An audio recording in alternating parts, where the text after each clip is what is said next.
warahmatullahi wabarakatuh. Salam sejahtera dan salam sehat untuk kita semua. Perkenalkan, kami dari kelompok 12 yang terdiri dari saya sendiri, Misna Jayanti, yang kedua ada Hayatun Nufus, yang ketiga Nur Hijrah, dan yang keempat Novita Ramadhani. Nah, pada kesempatan kali ini, kami akan menjelaskan mengenai prosa, fiksi, dan drama. Tugas ini diberikan oleh Bapak Dr. Agustan T. Syam di mata kuliah prosa, fiksi, dan drama. Untuk lebih jelasnya, mari sama-sama kita simak penjelasan dari kelompok kami. Apresiasi. Apresiasi menurut para ahli adalah sebagai berikut. Istilah apresiasi berasal dari bahasa Latin appreciato, yang berarti mengindahkan atau menghargai. Goff menyatakan bahwa istilah apresiasi mengandung makna. Yang pertama, pengenalan melalui perasaan atau kepekaan batin. Dan dua, pemahaman dan pengakuan terhadap nilai-nilai keindahan yang diungkapkan oleh pengarang. Aminuddin, 1995. Michel Philip West Corey Layun Rampan mengisyaratkan pengertian apresiasi sebagai apresiasi ialah menimbang suatu nilai, merasakan bahwa benda itu baik dan mengerti tanpa mengapa baik. Padria 2004. Selanjutnya apresiasi. Apresiasi, apa yang dirasakan pembaca, itulah yang dikenal dengan istilah apresiasi. Apresiasi adalah kegiatan atau usaha merasakan dan menikmati hasil-hasil karya sastra. Apresiasi sastra adalah kegiatan menggauli karya sastra secara sungguh sehingga menimbulkan pengertian, penghargaan, kepekaan perasaan yang baik terhadap karya sastra.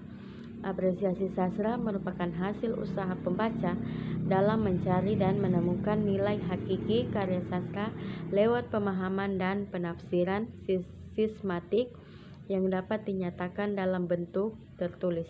Selanjutnya, apresiasi sastra adalah kegiatan menggauli karya sastra secara sungguh-sungguh sehingga dapat menumbuhkan rasa pengertian, penghargaan, kepekaan pikiran kritis, dan kepekaan perasaan yang baik terhadap karya sastra.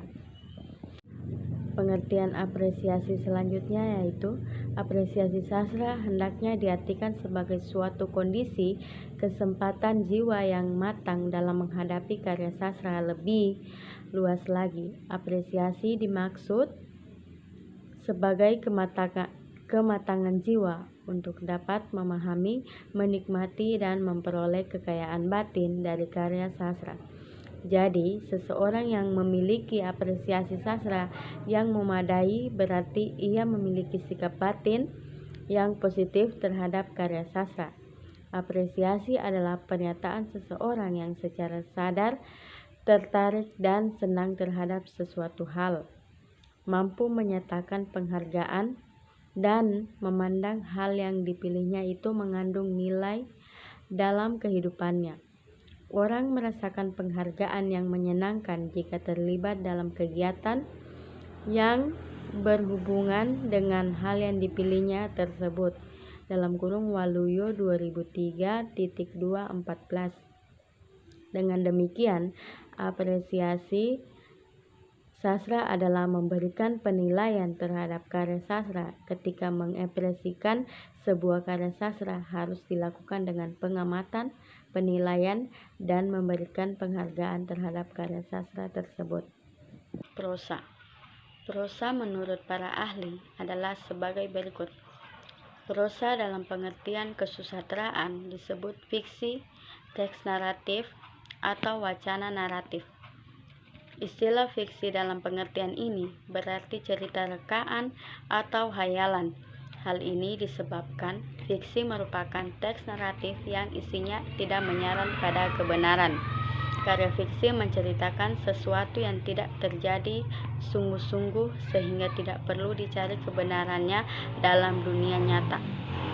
Meskipun berupa rekaan atau hayalan, fiksi tidak dapat diangkat sebagai hasil kerja atau amunan belaka dari seorang pengarang.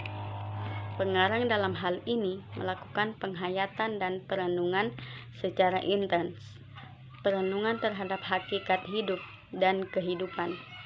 Perenungan yang dilakukan dengan penuh kesadaran dan tanggung jawab dari segi kreativitas sebagai karya seni. Dalam kurung Nurgiantoro 2010 2. Pengertian prosa lainnya yaitu prosa adalah karangan bebas yang tidak terikat pada bentuk, irama, dan saja keindahannya. Terletak pada gaya bahasa pengarang dan kata-kata menggilir tak terbatas, mencerminkan jiwanya dalam menyusun dan menyampaikan buah pikirannya. Plot cerita sepenuhnya berada dalam kemampuan pengarang merangkaikan kata, menjalin narasi dan percakapan. Dalam kurung J. Budi Raharjo 1986-2-16. Pengertian prosa lainnya yaitu istilah prosa fiksi atau cukup disebut karya fiksi, biasa juga disebut dengan prosa cerita, prosa narasi atau cerita berplot. Pengertian prosa fiksi tersebut adalah kisahan atau cerita yang diemban oleh pelaku-pelaku tertentu dengan pemerannya, latar serta tahapan dan rangkaian cerita tertentu yang bertolak dari hasil imajinasi pengarangnya sehingga menjadi suatu cerita. Dalam kurung Aminuddin 1985-2-66. Baik, materi selanjutnya yaitu teori prosa fiksi. Pengertian prosa fiksi tersebut adalah kisahan atau cerita yang diemban oleh pelaku tertentu dengan pemeran, latar serta rangkaian cerita tertentu yang bertolak dari hasil imajinasi pengarangnya sehingga menjalin suatu cerita. Dalam kurung Aminuddin 2011-2-66.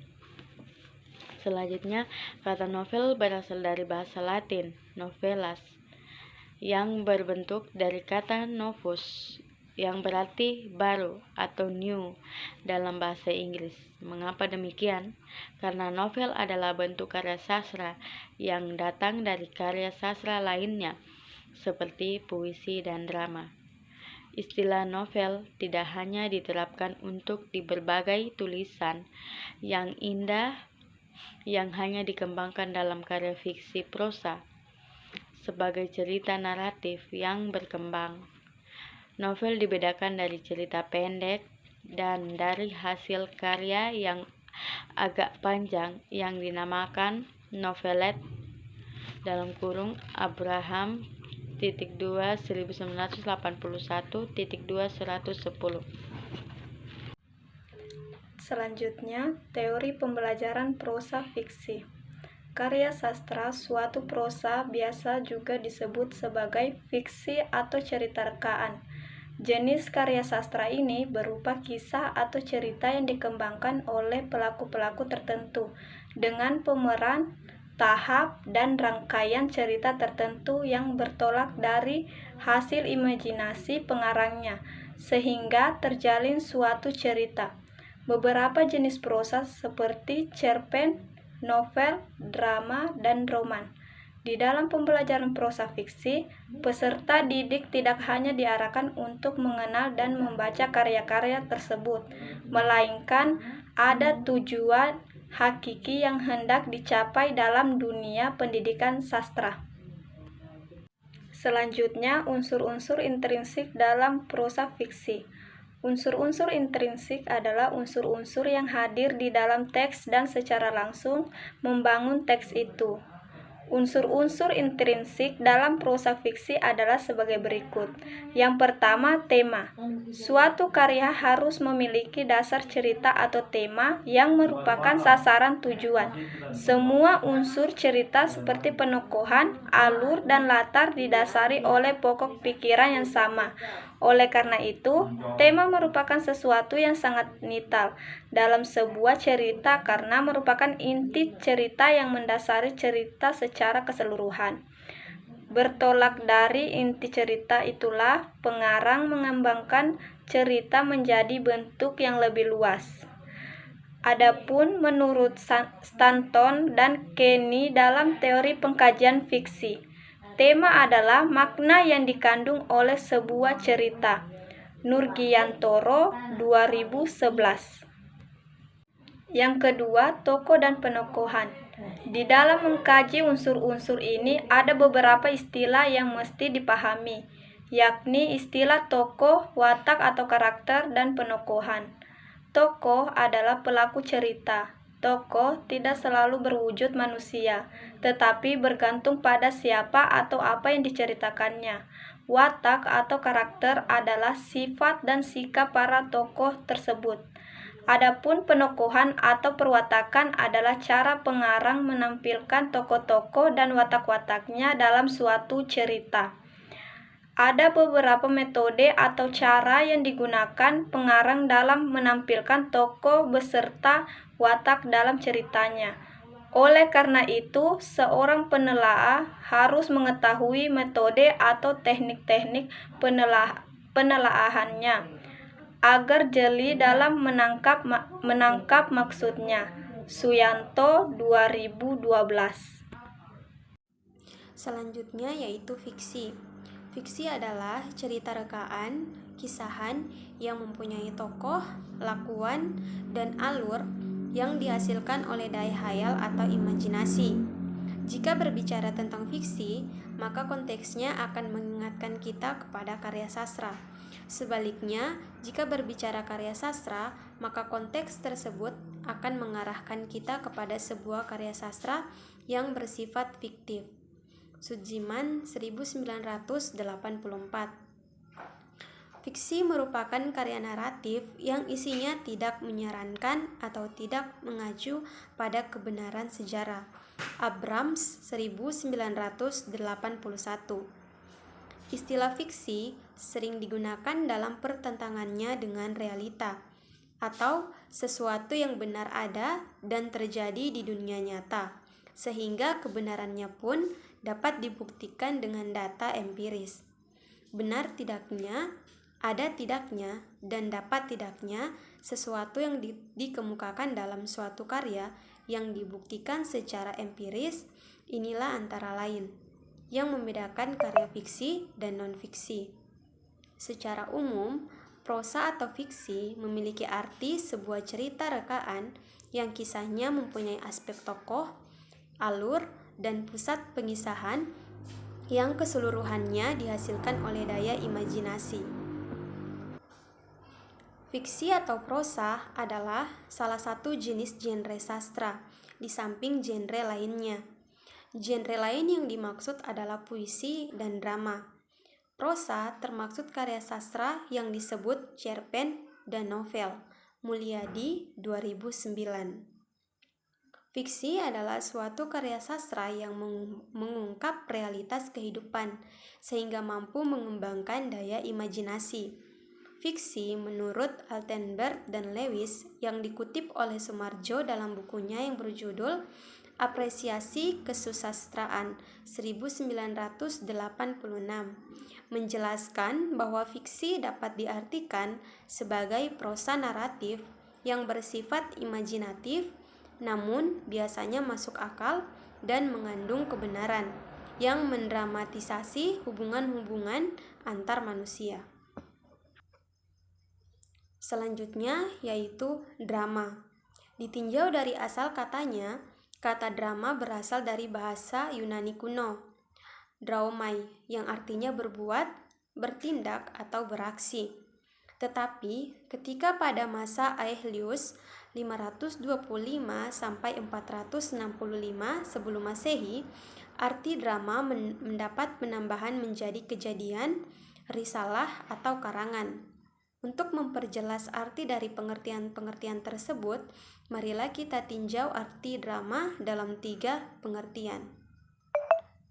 Arti pertama, drama adalah kualitas komunikasi, situasi, action, atau segala apa yang terjadi di atas pentas, yang menimbulkan perhatian, kehebatan, exciting, dan ketegangan pada pendengar atau penonton. Arti kedua didasarkan pada beberapa pendapat tentang drama, yaitu yang pertama, monoton. Drama adalah hidup yang dilukiskan dengan gerak. Kedua, Brander Matthäus. Drama adalah konflik dari sifat manusia yang merupakan sumber pokok drama. Ketiga, Ferdinand Brutier. Drama harus melahirkan kehendak manusia dengan action. Keempat, Balthazar Verhagen. Drama adalah kesenian yang melukiskan sikap manusia dan gerak. Arti ketiga, drama adalah cerita konflik dalam bentuk dialog yang diproyeksikan pada pentas dengan menggunakan percakapan di hadapan penonton. Dari beberapa pengertian tersebut, maka dapat diambil kesimpulan bahwa drama adalah kisah hidup dan kehidupan manusia yang diceritakan di atas pentas dengan media percakapan, gerak, atau laku yang didasarkan pada naskah tertulis atau tanpa layar, musik, nyanyian, atau tarian untuk disaksikan oleh penonton. J. Budi Raharjo 1986.